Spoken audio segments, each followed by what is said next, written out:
ఈ యొక్క 40 దినాల ఉపవాస ప్రార్థనలో చాలా శ్రేష్టమైనటువంటి అంశాలను మనం నేర్చుకుంటూ ఉన్నాం. పరిశుద్ధాత్మ సహాయం ద్వారా చాలా లోతైనటువంటి సంగతులను ధ్యానం చేయడానికి ప్రభు కృప చూపారు. ఈ దినం కూడా ఓ శ్రేష్టమైనటువంటి విషయాన్ని నేర్చుకుందాం. సామెతల గ్రంథం 4వ అధ్యాయం 23వ వచనం. నీ హృదయములో నుండి జీవదారులు బయలుదేరును, కాబట్టి అన్నిటికంటే ముఖ్యముగా నీ హృదయమును భద్రముగా కాపాడుకొనుము. జ్ఞాని అయినటువంటి సొలొమోను ఈ సామెతల గ్రంథాన్ని రాశాడు. ఈ సామెతల గ్రంథంలో చాలా అద్భుతమైనటువంటి సంగతులు, విశేషమైనటువంటి విషయాలు ఉన్నాయి. జ్ఞానాన్ని గురించిన సంగతులన్నీ కూడా సామెతల గ్రంథంలో మనం చూస్తాం. ఇక్కడ జ్ఞాని ఒక మాట చెప్తున్నాడు, కాబట్టి అన్నిటికంటే ముఖ్యముగా నీ హృదయమును కాపాడుకొనుము. మనము చాలా వాటిని కాపాడుకుంటాం. భూలోకంలో ఉన్నాం కనుక, లోకంలో ఉన్నాం కనుక చాలా వాటిని కాపాడుకుంటాం. ఇంటిని కాపాడుకునేవాళ్ళు కొంతమంది, పిల్లల్ని కాపాడుకునేవాళ్ళు కొంతమంది, ఆస్తులను కాపాడుకునేవాళ్ళు కొంతమంది, ఆరోగ్యాన్ని కాపాడుకునేవాళ్ళు కొంతమంది. అయితే జ్ఞాని ఏమన్నాడంటే అన్నిటికంటే ముఖ్యముగా నీ హృదయాన్ని కాపాడుకో. హృదయం అంటే ఏంటి? హృదయం అంటే చాలామంది హృదయం అనే పదాన్ని మీరు ఇంగ్లీష్లో హృదయం అనే ట్రాన్స్లేషన్ కొడితే అక్కడ హార్ట్ అని వస్తుంది. ఒక పక్కేమో గుండె అని ఉంటుంది. గుండె హృదయం ఒకటి అంటే ఒకటి కాదు. మనలో మనం ఒక్కళ్ళమే, కానీ మనలో ఇన్నర్ మ్యాన్ ఒక ఆయన ఉన్నాడు. ఎవరున్నారు? Inner man. మనం అవుటర్ మ్యాన్ అంటే మనము శరీరంతో ఉన్నాం. ఇన్నర్ మ్యాన్ లోపల ఉంటాడు. అతడు చూస్తాడు, అతడు మాట్లాడతాడు, అతడి స్పందన అనేటువంటిది వేరు. అంతరంగ పురుషునికి సంబంధించిందే హృదయం, అంతేగాని మన గుండె హృదయం కాదు. చాలామంది గుండె హృదయం అనుకుంటారు. మీ ఆలోచనలు ఎక్కడి నుండి పుడుతున్నాయి అంటే ఏమంటారు మీరు? గుండెల్లో నుండి పుడతాయి అంటారా, మెదడులో నుండి పుడతాయి అంటారా? గుండె ఆలోచనలు ఇస్తుందా? ఇవ్వదా?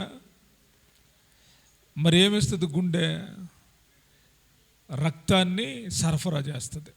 గుండెకున్నటువంటి విలువ అది. జ్ఞానం ఏమన్నాడంటే కాబట్టి అన్నిటికంటే ముఖ్యంగా హృదయాన్ని కాపాడుకోండి. దేన్ని కాపాడుకోవాలంట? హృదయాన్ని కాపాడుకోవాలి. గుండెకి ఒక ఆకారం ఉంది.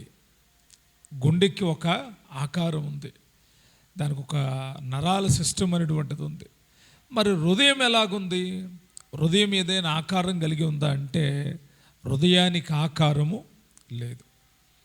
హృదయము మనసు ఒకటే. ఎలాగంటే ఒక ఇంటికి ఒకటే ద్వారబంధం ఉంది. ఆ ద్వారబంధం తీస్తేనే ఆ ఇంటి లోపలికి వెళ్ళగలుగుతాం.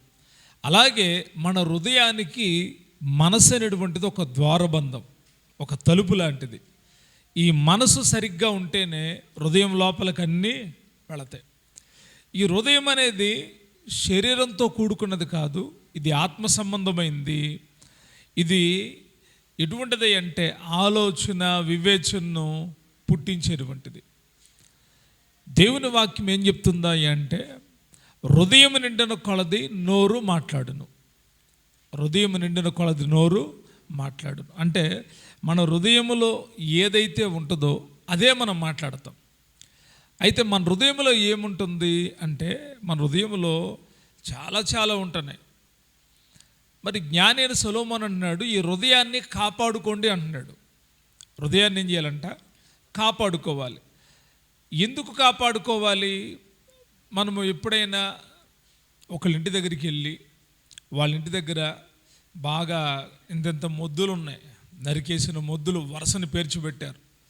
వెళ్ళి జాగ్రత్త, ఈ మొద్దులు జాగ్రత్త అని చెప్పారు అనుకో, ఆ ఇంటోళ్ళు నవ్వుతారా? లేకపోతే మనల్ని ఎలా చూస్తారు? మనల్ని చూసి ఏం చేస్తారు?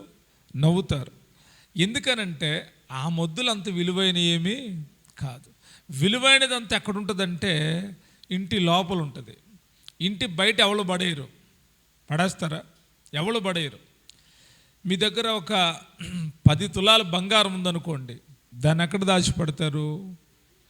ఇంట్లో ప్లస్ మరి ఎక్కడ, బీరువాలో మళ్ళీ బీరువాలో మళ్ళీ ఒక అరమర ఉంటుంది, ఆ అరమరలు ఇంకొక అరమర, మొత్తం మీద 3-4 లేయర్స్ ఉంటాయి. అంటే బంగారం అంత విలువైంది కాబట్టి అంత జాగ్రత్తగా దాన్ని ఏం చేస్తున్నాం, కాపాడుకుంటున్నాం. అయితే వెండి కంటే, బంగారము కంటే, వజ్ర వైడూర్యాల కంటే దేవుడు మనకిచ్చిన హృదయం చాలా విలువైంది. ఈ హృదయంలోనే సంతోషం, హృదయములో ఆనందం, హృదయంలో కృంగుదల, హృదయంలో వ్యాధి, హృదయంలో బాధ, ఇవన్నీ మనిషి అనుభవిస్తూ ఉంటాడు. అయితే హృదయాలు ఎలాగుండాలి, అసలే ఎందుకు హృదయాన్ని కాపాడుకోవాలి, దేవుడిచ్చిన హృదయంలో ఉన్న విశేషత ఏంటి అంటే ఒక 4 విషయాలు చెప్తాను. ఎందుకు హృదయాన్ని కాపాడుకోవాలంటే, మొట్టమొదటిగా ఎఫెసీయులకు రాసినటువంటి పత్రిక 3వ అధ్యాయం 16వ వచనాన్ని చదువుతున్నాను, గమనించండి. మీరు అంతరంగ పురుషుని యందు శక్తి కలిగి ఆయన ఆత్మ వలన బలపరచబడినట్లుగాను, క్రీస్తు మీ హృదయముల్లో విశ్వాసము ద్వారా నివసించినట్లుగాను తన మహిమైశ్వర్యము చొప్పున మీకు దయచేయవలననియు, మీరు దేవుని సంపూర్ణత యందు పరిపూర్ణులగునట్లుగా ప్రేమ యందు వేరుపారి స్థిరపడి సమస్త పరిశుద్ధులతో కూడా దాని వెడల్పు, పొడుగు, లోతు ఎంతో గ్రహించుకున్నటకును, జ్ఞానమునకు మించిన క్రీస్తు ప్రేమను తెలుసుకున్నటకును తగిన శక్తి కలవారు కావాలని ప్రార్థించుచున్నాను. హృదయం ఎంత విలువైంది అంటే, ఇక్కడ పౌలు గారు అంటున్నాడు, క్రీస్తు మీ హృదయముల్లో విశ్వాసము ద్వారా నివసించున్నట్లు. హృదయం అనేటువంటిది ఒక రూమ్ అనుకుందాం. ఆ రూములో ఎవరు నివసిస్తున్నారంట, మీ హృదయాల్లో దేవుడు నివాసం చేస్తున్నాడు. యేసుక్రీస్తు ప్రభువారు నివసించాలి అనుకునే స్థలం ఏంటి అంటే హృదయమే. ఆయన మన శరీరంలో నివసించలేడా అంటే, శరీరంలో ఆయన ఏం చేయలేడు, నివసించలేడు. ఎందుకంటే రక్త మాంసాలు దేవుని రాజ్యాన్ని స్వతంత్రించుకోలేవు. మన శరీరం బాగుండాలి అనుకోండి, మన శరీరంలో రక్తం బాగుండాలి. ఏం బాగుండాలి, రక్తం బాగుండాలి, శరీరం అంతా శుద్ధిగా ఉండాలి. అప్పుడు ఆ శరీరం బాగున్నట్టు మనం అర్థం చేసుకోవచ్చు. మరి హృదయం బాగుంది, హృదయంలో ఏ చెడుతనం లేదు, హృదయంలో చాలా ఉంటాయి. మీకు తర్వాత చెప్తాను ఎన్ని రకాల హృదయాలు ఉన్నాయి, కొన్ని హృదయాలను చెప్తాను. ముందుగా మన హృదయాన్ని ఎందుకు కాపాడుకోవాలంటే, ఇది మొట్టమొదటిగా దేవుడు నివసించే స్థలం. చాలామంది ఏమనుకుంటారంటే, మందిరంలో దేవుడు ఉంటాడు కదని అంటారు. మందిరంలో దేవుడు ఉండడు. అది ఎంత పెద్ద మందిరమైనా, ఒకవేళ ఈ మందిరంలో దేవుడు ఉన్నాడు అంటే అది అబద్ధం. అదేంటిది, అబద్ధం. ఇక్కడ దేవుడు నిలిచున్నాడు, ఇక్కడికి వచ్చే వాళ్ళంతా ఆయన చూస్తున్నాడు అంటే ఆయన లేని స్థలం లేదు. ఆయన సర్వాంతర్యామి, ఆయన కనుదృష్టి లోకమందంతటా సంచారం చేస్తూ ఉంది. కాబట్టి ఇక్కడున్నాడు దేవుడు, అక్కడున్నాడు దేవుడు అంటే అసలు నమ్మొద్దు, వాళ్ళ అబద్ధ ప్రవక్తలు అన్నాడు. మరి దేవుడు నివాసం చేయాలనుకుంటున్న స్థలం, నీలో, నాలో, మనలో దేవుడు ఎక్కడ నివాసం చేయాలి అనుకుంటున్నాడంటే హృదయంలో నివాసం చేయాలనుకుంటున్నాడు. ఎక్కడ నివాసం చేయాలనుకుంటున్నాడు? అందుకే హృదయాన్ని జాగ్రత్తగా, అన్నిటికంటే ముఖ్యంగా హృదయాన్ని ఏం చేయాలి, కాపాడుకోవాలి. ఇది మొదటి విషయం. రెండవదిగా హృదయం ఎంత విలువైందంటే, గలతీయులకు రాసిన పత్రిక 4వ అధ్యాయం 6వ వచనం, మరియు మీరు కుమారులై ఉన్నందున నాయన తండ్రి అని మొరపెట్టు తన కుమారుని ఆత్మను దేవుడు మన హృదయములోనికి పంపెను. ఎందుకు హృదయాన్ని కాపాడుకోవాలంటే, అది దేవుడు నివసించే స్థలము. రెండోది పరిశుద్ధాత్మకు నిలయం. ఎవరికి నిలయం? దేవుడంట తన ఆత్మను, తన కుమారుని ఆత్మను దేవుడు మన హృదయములోనికి పంపాను. ఎందుకు పంపించాడండి? శరీరంలోకి పంపించవచ్చు కదా, శరీరంలోకి పంపించవచ్చు కదా. అంటే సాతానుడు ఎప్పుడు కూడా శరీరంలో నివాసం చేయడు. వాడు ఆత్మస్వరూపియే. వాడికి ఏం కావాలి? నీ శరీరం కాదు కావాల్సింది, ఏం కావాలి? హృదయం కావాలి. సైతానుడికి కావాల్సింది మీ శరీరాలు అనుకుంటున్నారా? మీ శరీరాలను వాడుకుంటాడు హృదయంలోకి వచ్చి. వాడికి కావాల్సింది ఏం కావాలి? వాడికి హృదయం కావాలి. యేసయ్యకు కూడా హృదయం కావాలి. ఎందుకు హృదయం అంటే, హృదయము దేవుని ఆత్మ ఉండేటువంటి స్థలం. ఒకటి దేవుడు ఉండేటువంటి స్థలం, రెండవది దేవుని ఆత్మ నిలిచి ఉండే స్థలం ఏదైనా ఉందంటే అది హృదయమే. భక్తుడు చెప్పినట్లుగా హృదయాన్ని ఎందుకు కాపాడుకోవాలి అంటే, అది దేవుని ఆత్మ నివసించే స్థలం. అందుకే పౌలు గారు అంటాడు, దేవుడు తన కుమారుని ఆత్మను మన హృదయంలోనికి పంపాడు, కాబట్టి నీవు ఇక దాసుడవు కావు, కుమారుడివైతే దేవుని ద్వారా వారసుడివి.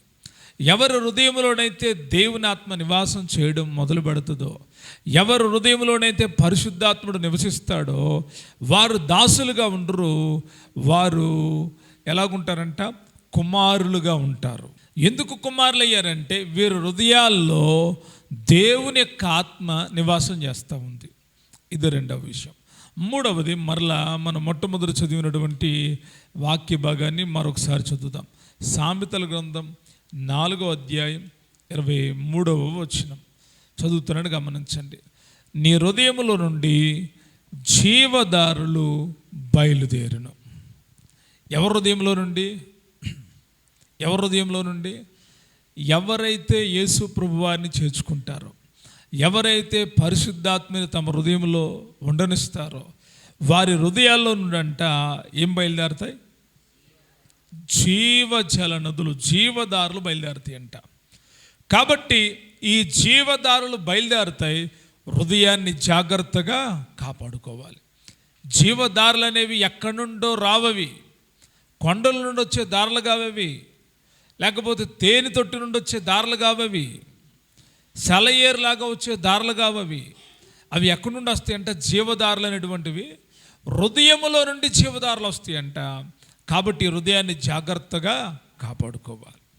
నాలుగవదిగా, ఎందుకు హృదయాన్ని కాపాడుకోవాలి అంటే ఎంత విలువైంది అంటే చదువుదాం. 119వ కీర్తన 9వ వచనం. యవనస్తులు దేని చేత తమ నడతను శుద్ధిపరుచుకొందురు? నీ వాక్యమును బట్టి దాన్ని జాగ్రత్త చూచుకున్నట్టు చేతనే కదా. నా పూర్ణ హృదయముతో నిన్ను వెదికి ఉన్నాను, నన్ను నీ ఆజ్ఞలు విడిచి తిరగనీయకుము. నీ ఎదుట నేను పాపము చేయకుండానట్లు నా హృదయములో నీ వాక్యమును ఉంచుకొని ఉన్నాను. ఎందుకు హృదయాన్ని కాపాడుకోవాలంటే, ఇప్పుడు నేను చెప్తున్న వాక్యం అంతా ఎక్కడుండాలి చెప్పండి? ఎక్కడుండాలి? హృదయంలో ఉండాలి. హృదయం ఎందుకంటే వాక్యము నిలుపుకోవలసిన స్థలము హృదయం. గుండెల్లో వాక్యం ఉండదు. ఏముండదు? గుండెల్లో వాక్యం ఉండదు. మనసు ఎప్పుడైతే మాటలు వినటానికి ఇష్టపడుతుందో ఆ మాటలన్నీ ఎక్కడ భద్రం చేయబడతాయి? హృదయంలో భద్రం చేయబడతాయి. హృదయము దేవుని వాక్యము నిలిచి ఉండే స్థలం. ఈరోజు దేవుని వాక్యము నిలబడకుండా సాతానుడు ఆ హృదయంలో ఎన్నో పెడుతున్నాడు. ఏముంటున్నాయో తెలుసా? కొంత హృదయాల్లో ముళ్ళ పొదలు ఉంటున్నాయి, గచ్చ పొదలు ఉంటున్నాయి. కొంత హృదయాలు రాతి నేలవలే ఉంటున్నాయి. హృదయాల్లో వాక్యం వెళ్ళట్లేదు. ఆ వాక్యం హృదయాల్లోకి వెళ్ళినమ్మనే సాతానుడు వచ్చి దాన్ని ఎత్తుకొని చేస్తాడంట. ఎక్కడున్న వాక్యాన్ని? హృదయంలో ఉన్న వాక్యాన్ని. అంటే ఇప్పుడు మన హృదయాన్ని ఎంత జాగ్రత్తగా కాపాడుకోవాలి చెప్పండి? మన ఇంట్లో ఉన్న విలువైన వజ్రాల కంటే, విలువైన ఆస్తి పత్రాల కంటే ముందుగా హృదయాన్ని ఏం చేయాలి? చాలా జాగ్రత్తగా కాపాడుకోవాలి. నువ్వు దేవుని బిడ్డవైతే, నువ్వు యేసు ప్రభువుని విశ్వసించిన వ్యక్తివైతే, నువ్వు యేసు ప్రభువుని నమ్ముకున్న వ్యక్తివైతే, నీ హృదయ పవిత్రత, నీ హృదయ శుద్ధీకరణ చాలా ప్రాముఖ్యమైంది. హృదయం చాలా విలువైంది. ఇది దేవుడు నివసించడానికి దేవుడిచ్చిన హృదయం. ఇది ఈ హృదయంలో గనక వాక్యం ఉంటే నువ్వు దేవుని చూస్తావు. ఈ హృదయంలో గనక దేవుని ఆత్మ ఉంటే దేవుని పరిశుద్ధతను అనుభవిస్తావు. ఈ హృదయంలో గనక దేవుడు నివసిస్తే దేవుని కార్యాలు చేయడానికి నీవు ప్రేరేపించబడతావు. నీ హృదయంలో జీవదారులు బయలుదేరినప్పుడు నీకు శాంతి, సమాధానం కలుగుతుంది. కనుక ఎంత విలువైన హృదయాన్ని చాలా జాగ్రత్తగా కాపాడుకోవాలి. హృదయములో పాపము చోటు చేసుకుంటే హృదయం అంతా పాడైపోయింది. హృదయం అంతా ఏమవుతుంది? పాడైపోయింది. మన గుండెల నిండా రక్తం ఉంటే మన హృదయముల నిండా పరిశుద్ధత ఉండాలి. మన హృదయం నుండి ఏముండాలి? పరిశుద్ధత ఉండాలి. పాపం ఉండకూడదు, పరిశుద్ధత ఉండాలి. అప్పుడు మనము పరిశుద్ధులంగా బ్రతకగలుగుతాం, ప్రభుని ఎదుర్కోగలుగుతాం. అందుకే దేవుడిచ్చిన హృదయాన్ని కాపాడుకోవాలి. ఎందుకు కాపాడుకోవాలి? దేవుడు నివసించే స్థలం కాబట్టి, దేవుడు యొక్క ఆత్మ ఉండేటువంటి స్థలం కాబట్టి, జీవదారులు బయలుదేరేటువంటి స్థలము కాబట్టి, దేవుని వాక్యాన్ని భద్రం చేసుకునేటువంటి స్థలం కాబట్టి, సేఫ్ ప్లేస్ ఏంటి అంటే హృదయమే. హృదయమే. బైబిల్లో ఇదే జ్ఞాని అని సొలొమోను అంటాడు, తన మనసును నమ్ముకునేవాడు పాడైపోతారంట. దేన్ని నమ్ముకున్నవాడు? ఎందుకని మనసు నమ్ముకున్న వాళ్ళు పాడైపోతారు అంటే, మనసులో స్టోరేజ్ ఉంటుంది, కానీ మనసుకి కొన్నిసార్లు మర్చిపోవడం తెలుసు. ఏం తెలుసు? మనసు మర్చిపోదా? మర్చిపోతారు. మనసుకి ఆ బలహీనత ఉంది, కానీ హృదయం ఏమవుతుందో తెలుసా? ఎప్పటికీ మర్చిపోదు. ఒకవేళ పేపర్ల మీద రాసుకున్నాయన్న పోతాయేమో, కానీ హృదయంలో దాచిపెట్టుకున్నవి శాశ్వత కాలంగా ఉంటాయి. ఎప్పుడంటే నీ హృదయంలో దేవుడు, దేవునాత్మ ఉన్నప్పుడు నీవు నేర్చుకున్న ఉపదేశం, నేర్చుకున్న వాక్యాలు, ఆ పరిశుద్ధమైన మాటలు మీ హృదయంలో ఉంటాయి. అప్పుడు హృదయంలో గొప్ప సంతోషం కలుగుతుంది. అయితే కొందరు హృదయాలు ఎలాగున్నాయంటే, ఒక 5 హృదయాలు చెప్తాను. కొందరు హృదయాలు ఎలాగున్నాయంటే, మొట్టమొదటిగా జకర్యా గ్రంథం 7వ అధ్యాయం 12వ వచనం. ధర్మశాస్త్రమును పూర్వీకులైన ప్రవక్తల ద్వారా సైన్యములకు అధిపతియగు యెహోవా తన ఆత్మ ప్రేరేపణ చేత తెలియజేసిన మాటలను తాము వినకుండునట్లు హృదయములను కురివిందము వలె కఠినపరుచుకొనిరి. దేవుడు మాట్లాడుతున్నాడంట. దేవుడు తన ప్రజలంట ఎలాగున్నారంట? కఠిన హృదయం కలిగిన వాళ్ళు ఉన్నారు. ఏ హృదయం? కఠిన హృదయం. ఈ మాటకు ముందు ఒక మాట ఉంది. ఏమనుంది అక్కడ? ఎలాగుందంట? ఎలాంటి హృదయం కఠినపరుచుకున్నారు? అది ఎలాగంటే కురివిందము. కురివిందము అంటే వజ్రం, రత్నం, విలువైనటువంటి రత్నం. రూబీ అంటారు, చాలా విలువైనటువంటి రత్నం.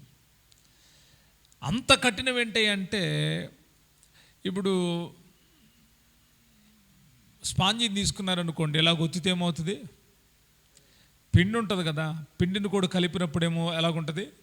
మెత్తగా ఉంటుంది. అదే నువ్వు వజ్రాన్ని పట్టుకొని ఎంత నొక్కుతున్నా అది కఠినంగా ఉంటుంది, అంటే గట్టిగా ఉంటుంది. చాలామంది ఎలాగున్నారంటే కఠిన హృదయులై ఉన్నారు. ఇశ్రాయేలు యొక్క కాలంలో ఫరో హృదయం కఠినంగా ఉందంట. ఫరో హృదయం ఎలాగుంది? తన హృదయాన్ని కఠినపరుచుకున్నాడంట. కఠిన హృదయం ఏంటి? ఆ కఠిన హృదయం అంటే దేవుని యొక్క మాటలు హృదయంలోకి వెళ్ళకుండా, ఎలాగ వీళ్ళు తన ఆత్మ ప్రేరేపణ చేత తెలియజేసిన మాటలు తాము వినకుండా వారి హృదయాలు కఠినం చేసుకున్నారు. కఠిన హృదయం కలిగిన వాళ్ళు దేవుని వాక్యాన్ని వినరు.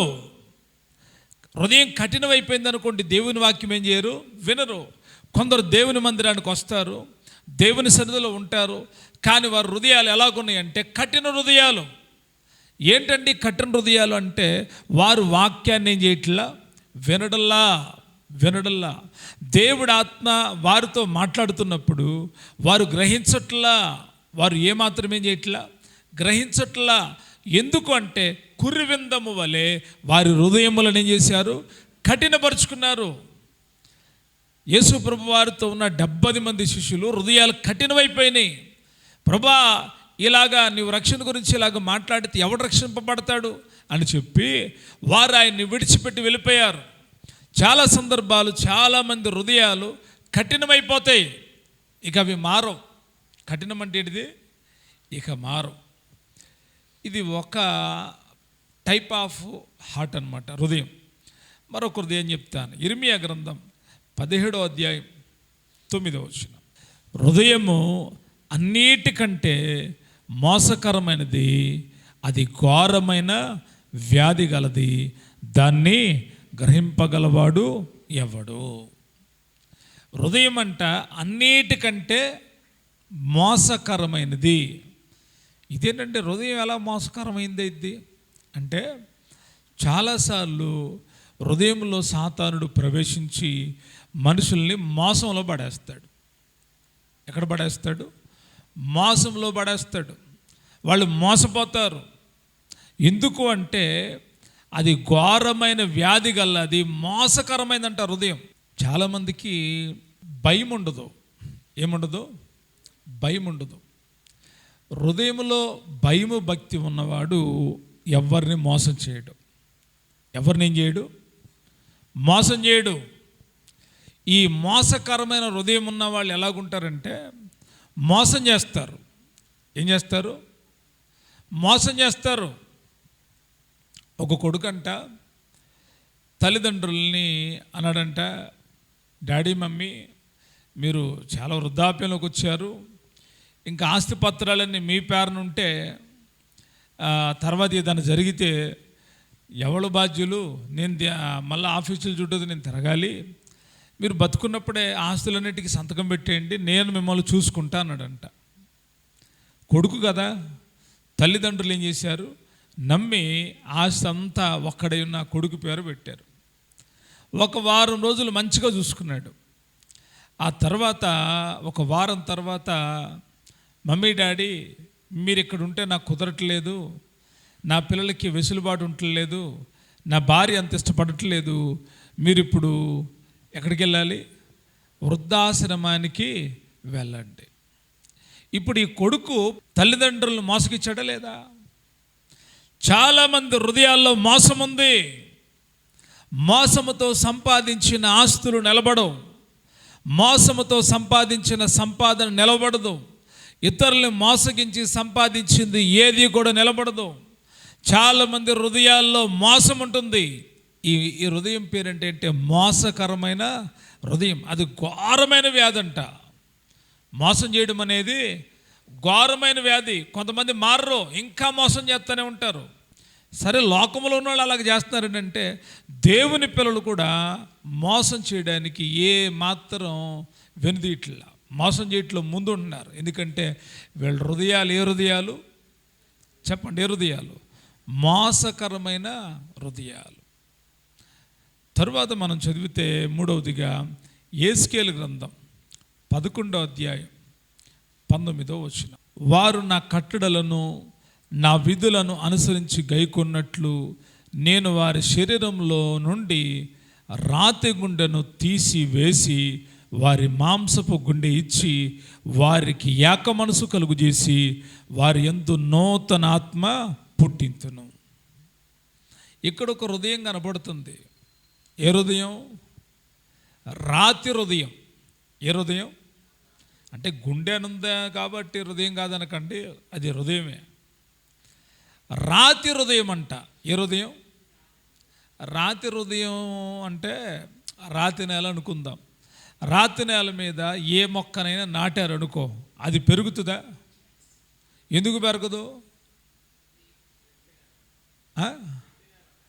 గట్టి నేల కాదు, దాని వేరు లోపలికి వెళ్దో, దాని వేరు ఎక్కడికి వెళ్దో లోపలికి వెళ్ళదు. కాబట్టి అది ఒకవేళ మొలిచిన అది ఎక్కువ కాలం ఉండదు. చాలామంది హృదయాలు దేవుని మాటలు హృదయంలో ఉండకుండా ఆయన విధులు గైకొనుకొనున్నట్లు వారి శరీరాల్లో రాతి గుండెను పెట్టుకున్నారంట. రాతి గుండె ఇక మారుతుందా? ఎప్పుడు మారుతుందంటే దేవుడంట అడిగితే రాతి గుండె తీసివేసి మాంసపు గుండె ఇస్తారంట. చాలా మందిలో రాతి గుండె ఉంది.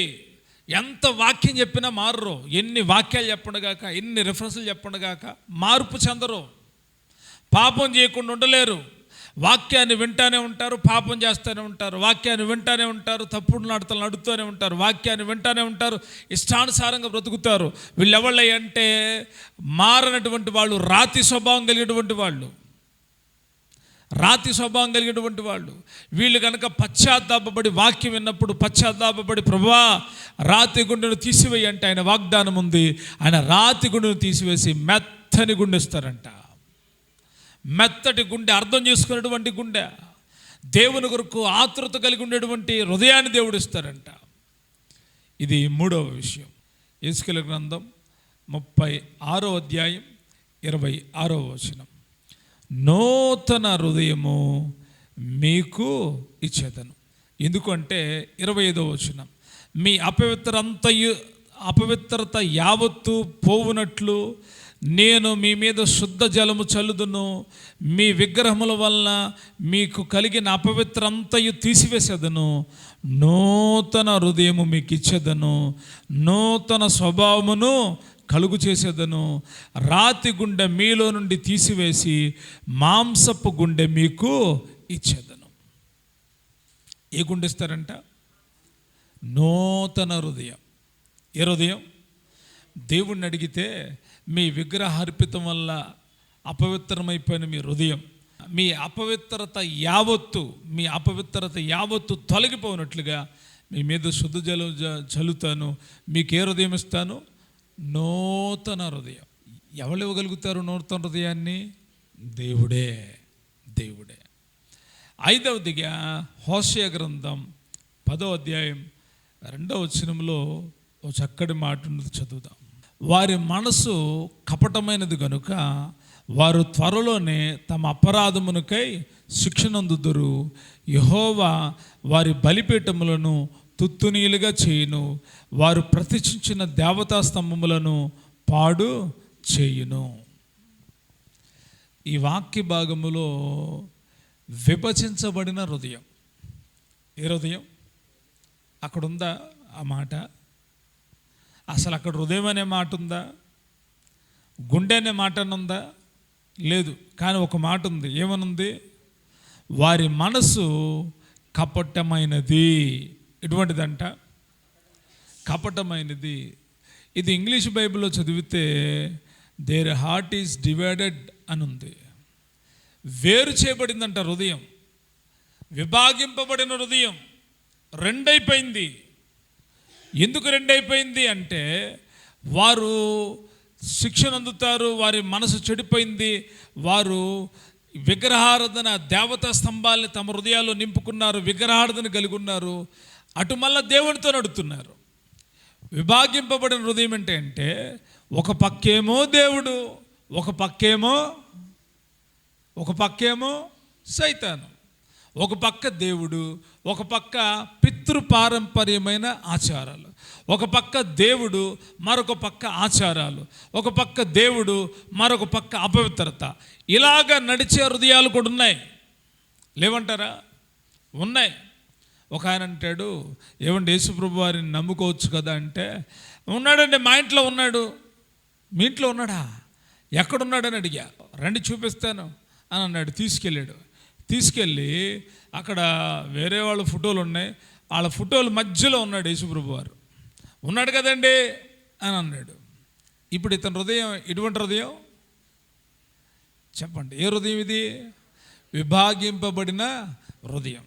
అంటే ఇతనికి యేసుప్రభు వారు కావాలి, వీళ్ళు అట్టంటే కుదరదు. మీరు ఎప్పుడైనా గవర్నమెంట్ జాబ్కి అప్లై చేశారనుకోండి, పొరపాటున 2 జాబులు మీకు వచ్చినాయి అనుకోండి, మీరు 2 చేస్తారా, 1 చేస్తారా? 2 చేయొచ్చుగా. కుదరదా? మరి 2 జాబులు చేయడానికి కుదరదు. పోనీ మనం తినే పదార్థాల్లో కొన్నింటి కలిపి తినకూడదంటారు. ఏమేమి తినకూడదంటారు అమ్మా? చేప, పెరుగు తినొద్దంటారు. కలిపి తినొచ్చుగా. ఏమైతే తింటే హాస్పిటల్కి వెళ్తారు. అంతే. ఎక్కడికి వెళ్తారు? కొన్ని విడదీసి ఉండాలి, కొన్ని కలిసి ఉండాలి. కొంత హృదయాలు ఎలాగుంటాయంటే చర్చిల్లో ఉన్నంతసేపు దేవుడు, చర్చి దాటెళ్ళంగానే లోకం. చర్చిలో ఉన్నప్పుడు ఫోన్లో వాక్యాలు, చర్చి దాటిన తర్వాత లోక విషయాలు. ఇది డైవర్టేషన్ ఉన్నటువంటి హృదయం, అంటే రెండు భాగాలు అయిపోయిన హృదయం. దేవుడు అలాగుంటే ఇష్టపడ్డావు, దేవుడు అలాగుంటే ఇష్టపడడు. ప్రకటన గ్రంథంలో అంటాడు, ఇదిగో ఉంటే వెచ్చగానైనా ఉండు, లేకపోతే చల్లగానైనా ఉండు, నో ప్రాబ్లం. నువ్వు చల్లగా ఉన్నా ప్రాబ్లం లేదు, నువ్వు వెచ్చగా ఉన్నా ప్రాబ్లం లేదు. ఏంటి ప్రాబ్లం అయ్యి అంటే నులివెచ్చగా ఉండొద్దు. నులివెచ్చగా అంటే అర్థం ఏంటి చెప్పండి? ఎట్టగా అప్పుడప్పుడు గమనిస్తారా?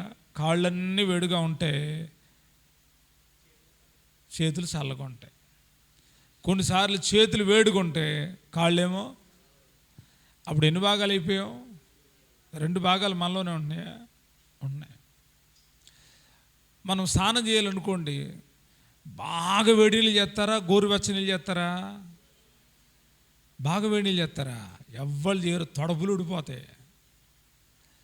అంటే కాసినట్టు పోసుకుంటే వేడి నీళ్ళు అయ్యి, అవునా? అదే దాంట్లో చన్నీళ్ళు కలిపారనుకో, దాంట్లో రెండు భాగాలు ఉన్నాయి, వేడి నీళ్ళు ప్లస్ మరియు చన్నీళ్ళు. హృదయం అలాగుంటే దేవుడు ఇష్టపడడు. హృదయం ఎలాగుండాలంటే పరిపూర్ణత కలిగి ఉండాలి, అప్పుడు దేవుడు ఇష్టపడతాడు. చాలామంది హృదయాలు ఈరోజు లోకముతో ఉంటున్నాయి, మరలా దేవునితో ఉంటున్నాయి. లోకముతో, దేవునితో, లోకాచారాలతో, దేవుని యొక్క పద్ధతులతో కలిసి నడిస్తే వారు పరలోకానికి చేరరు. ఉమ్మివేస్తారంట దేవుడు. నులివెచ్చని స్థితిలో ఉంటే ఉమ్మివేస్తారంట. ఆ రీతిగా మన హృదయాలు ఏ మాత్రం కూడా ఉండకూడదు. అయితే మన హృదయాన్ని ఎలా కాపాడుకోవాలి? ఇప్పుడు వరకు హృదయం అంటే ఏంటో మొదట తెలుసుకున్నాం. హృదయాన్ని ఎందుకు కాపాడుకోవాలో తెలుసుకున్నాం. హృదయంలో ఉన్న రకాలేంటో తెలుసుకున్నాం. ఇప్పుడు హృదయాన్ని ఎలా కాపాడుకోవాలి అనే అంశాన్ని తెలుసుకోకముందు ఇంకా హృదయంలో ఏమేమి ఉంటే ఒకసారి చూద్దాం. అంటే మనకు తెలిసినటువంటి రెఫరెన్సే మళ్ళీ ఒకసారి అంశంలో వచ్చింది కనుక గుర్తు చేస్తాను.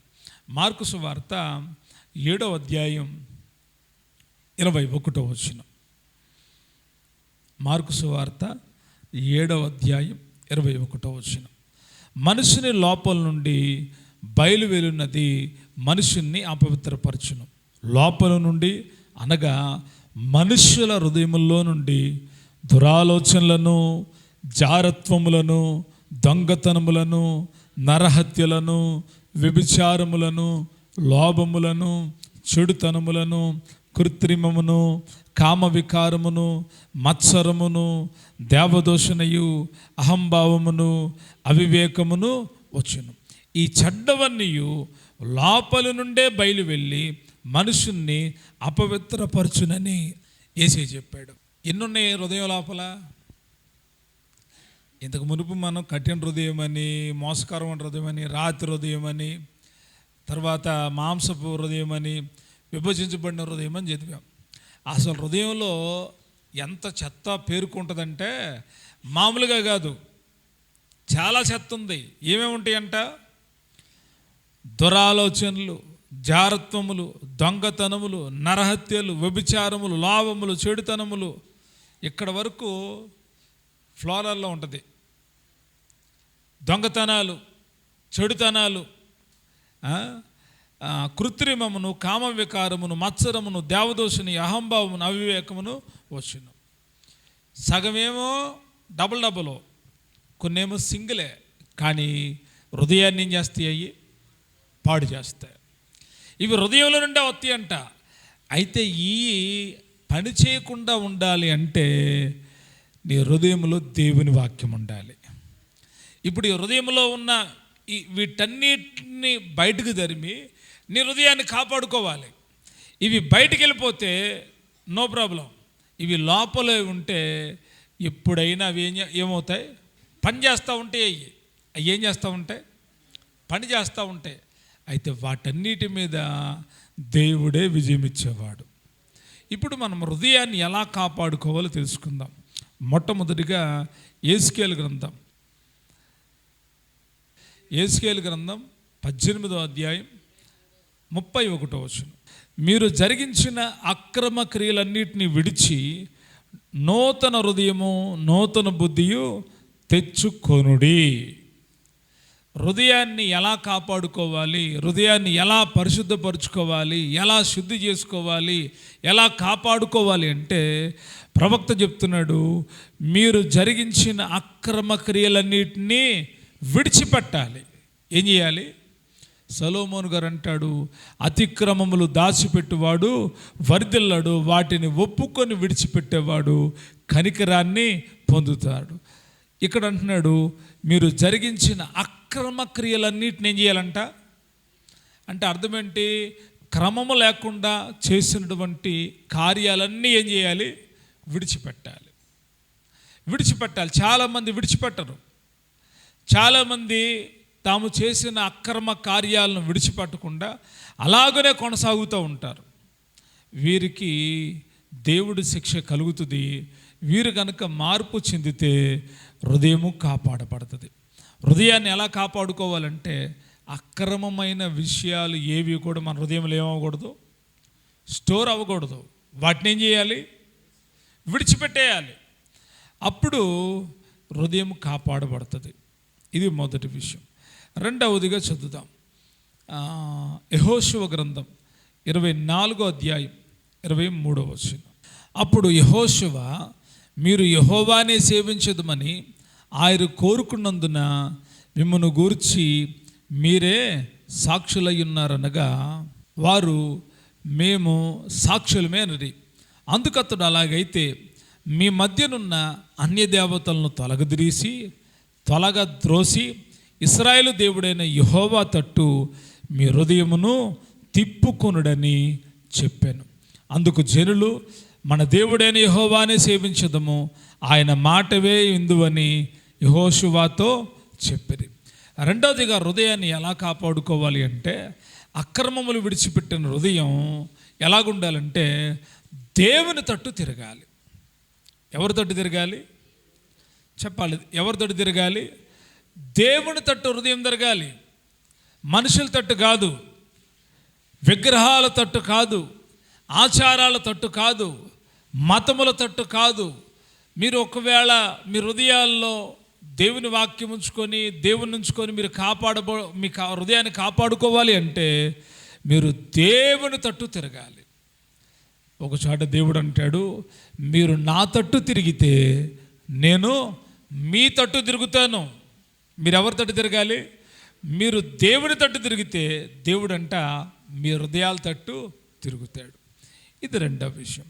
మూడవదిగా కీర్తనల గ్రంథం 119వ కీర్తన 32వ వచనం.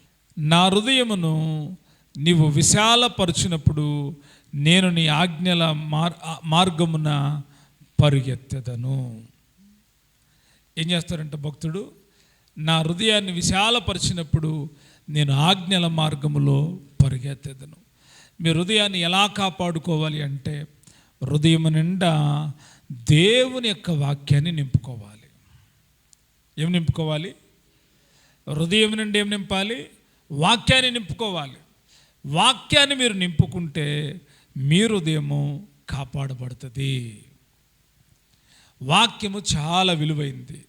ఈ వాక్యాన్ని భద్రం చేసుకునేటువంటి గది ఏదైనా ఉందంటే, స్టోరేజ్ రూమ్ ఏదైనా ఉంది అంటే అది హృదయమే. ఈ హృదయం నిండా వాక్యము ఉంటే ఆ వాక్యము నిన్ను ఏం చేస్తుందో తెలుసా? శుద్ధి చేస్తుంది. ఆ వాక్యము కడుగుతుంది. ఆ వాక్యము శక్తినిస్తుంది.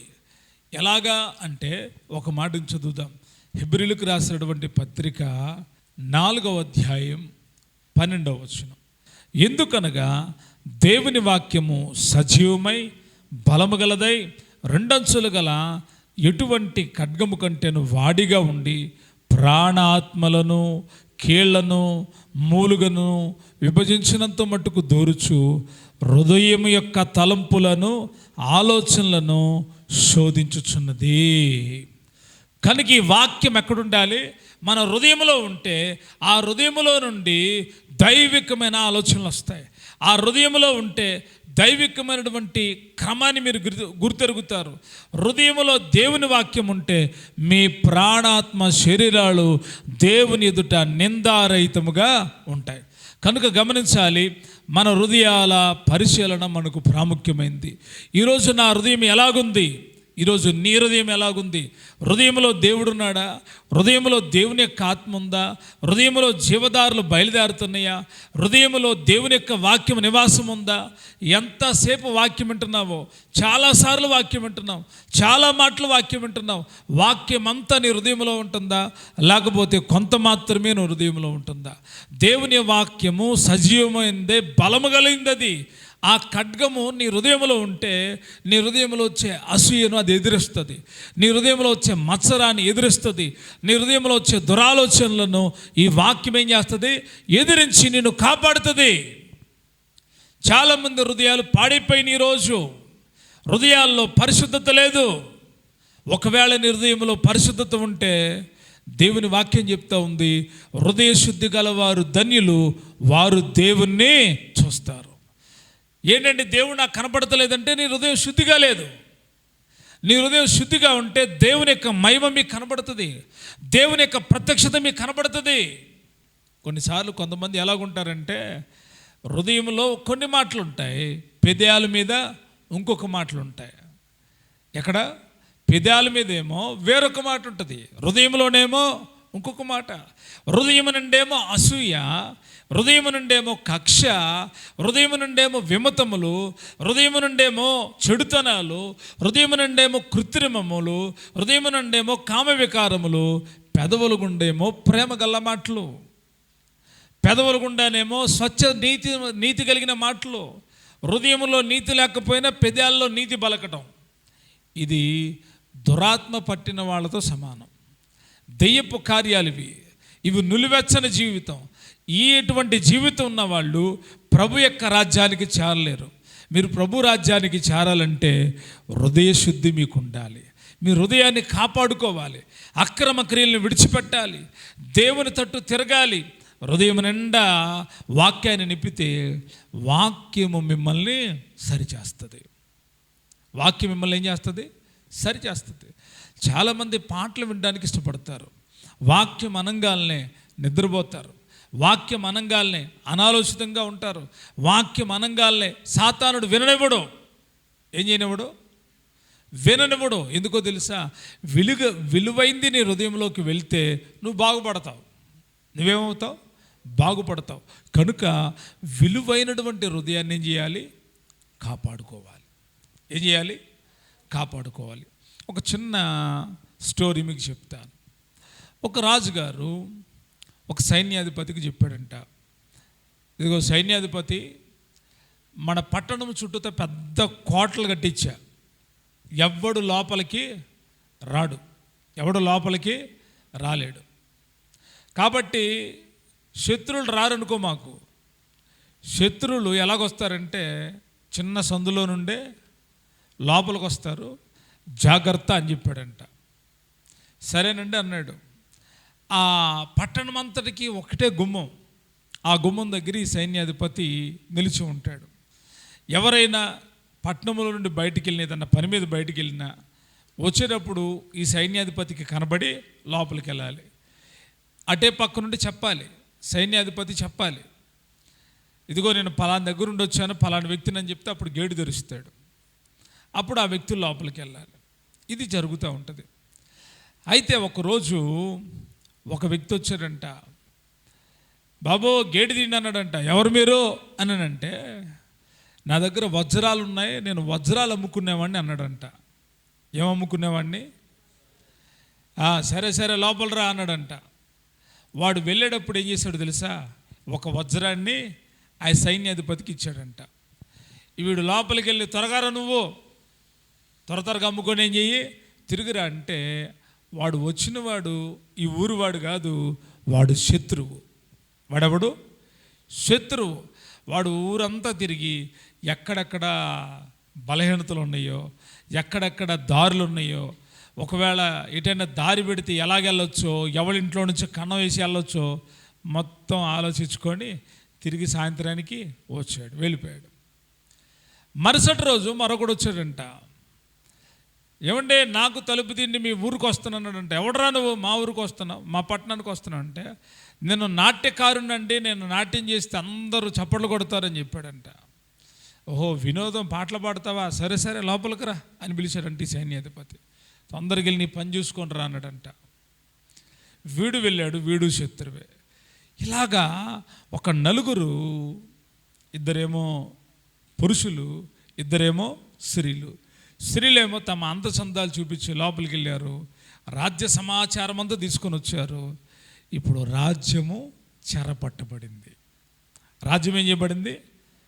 రాజు ఆలోచిస్తున్నాడంట, ఎవడరా శత్రువు వచ్చింది, ఎవడో ఏంటి అని సైన్యాధిపతిని అడిగితే, ఎవడు రాలేదంటే, కొత్త వాళ్ళు ఎవరు వచ్చారంటే, బంగారం అమ్మేవాడు ఒకడు వచ్చారండి, పాటలు పాడేవాడు ఒకటి వచ్చాడు, సోది చెప్పేది ఒకటి వచ్చింది, నాట్యం చేసే ఆమె ఒకటి వచ్చింది, వాళ్ళు నలుగురే వచ్చారండి. వచ్చారా?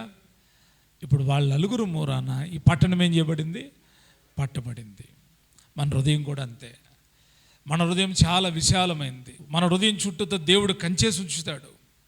అయితే సాతానుడు ఏం చేస్తాడు తెలుసా? ఈ కంచె దాటి లోపలికి రాడు, వాడిని చిన్న సందు ఎతుకుతాడు. ఎంత సందు ఎతుకుతాడు? చిన్న సందు.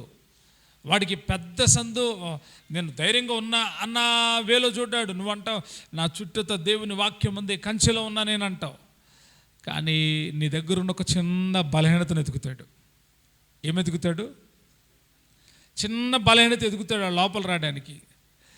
ఏమంటే ఇష్టం, ఏం చూపిస్తే ఇతడు దొరుకుతాడు, ఏం చూపిస్తే ఈ అమ్మాయి దొరుకుతుంది. ఓహో, ఈ అమ్మాయికి బంగారం అంటే ఇష్టం కాబట్టి ఏం చూపిస్తా? బంగారం మీద ఆశపడతాను. అప్పుడు ఎప్పుడైతే అంతకు మునిపేమో బంగారం మీద ఆశ లేదు, ఇప్పుడు బంగారం మీద ఆశ వచ్చింది. కారణం ఏంటి? సాతానుడు హృదయం లోపలికి చొరబడిపోయాడు. ఆశ చూపిస్తాడు. ఈ మనిషికి ఏం చూపిస్తే లొంగుతాడు? డబ్బు చూపిస్తే లొంగుతాడండి. ఏం చూపిస్తే లొంగుతాడు? డబ్బు చూపిస్తే సంతకం పెట్టేస్తాడండి. ఇతర బలహీనత ఏంటిది? ఆదివారం ఏమో స్తోత్ర హల్లెలూయా అంటున్నాడు, సోమవారం వెళ్ళి దొంగ సంతకాలు పెడుతున్నాడు డబ్బులు తీసుకొని.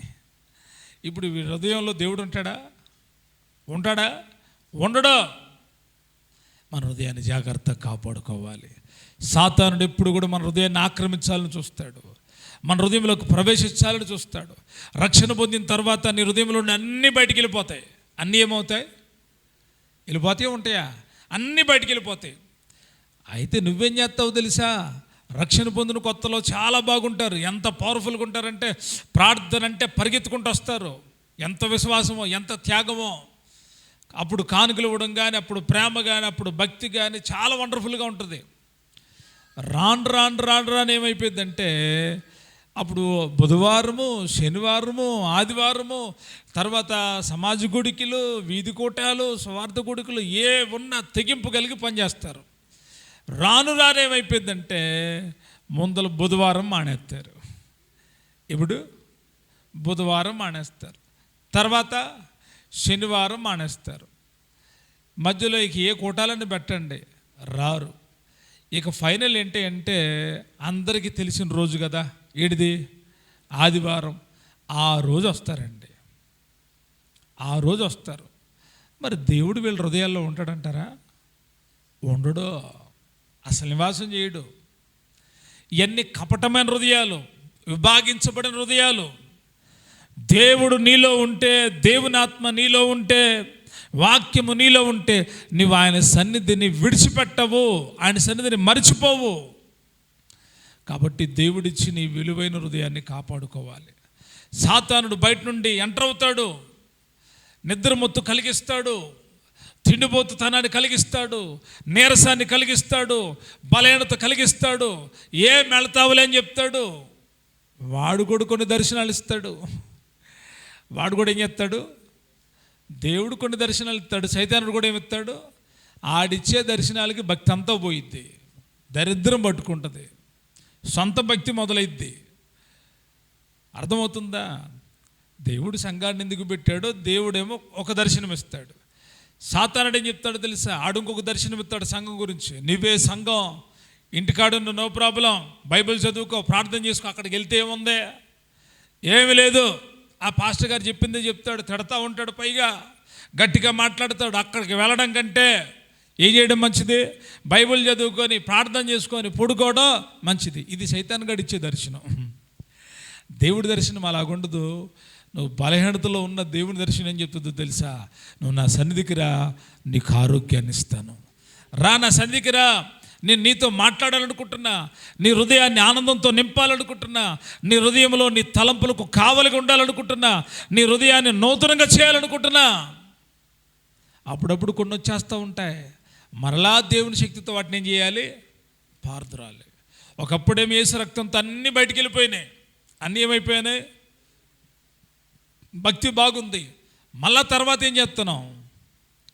బయటికి పంపించిన ఆ పందినే లోపలికి వెళుతున్నావు, బయటకు పంపించిన ఆ మేకనే లోపలికి వెళుతున్నావు, బయటకు పంపించిన ఆ గబ్బిలానే లోపలికి వెళుతున్నావు, బయటకు పంపించిన ఆ తాబేల లోపలికి వెళుతున్నావు, బయటకు పంపించిన ఆ సర్పాన్ని లోపలికి వెళుతున్నావు.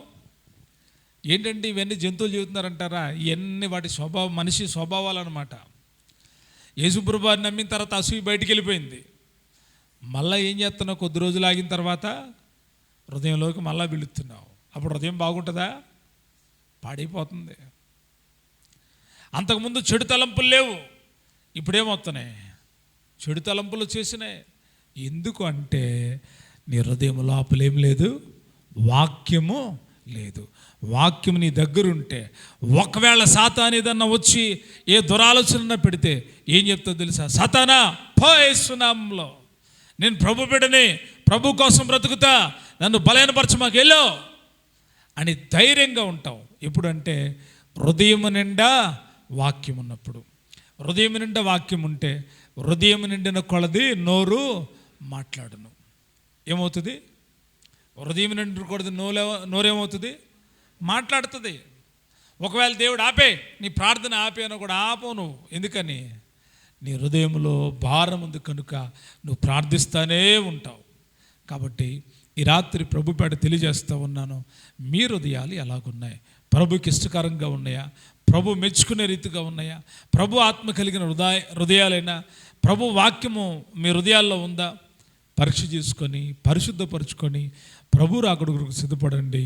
ఆ కృపను దేవుడు ప్రతి ఒక్కరికి దయచేయునుగాక. కఠిన హృదయం కాకుండా, మోసకరమైన హృదయం కాకుండా, హృదయంలో మరలా ఆ పోయినవన్నీ రాకుండా జాగ్రత్తగా మిమ్మును మీరు దేవుని ఆత్మ సహాయంతో మీ హృదయాలను కాపాడుకొని ప్రభు రాజ్యం కొరకు సిద్ధపడండి. దేవుని ఆత్మ మిమ్మల్ని నడిపించునుగాక. ఆమేన్.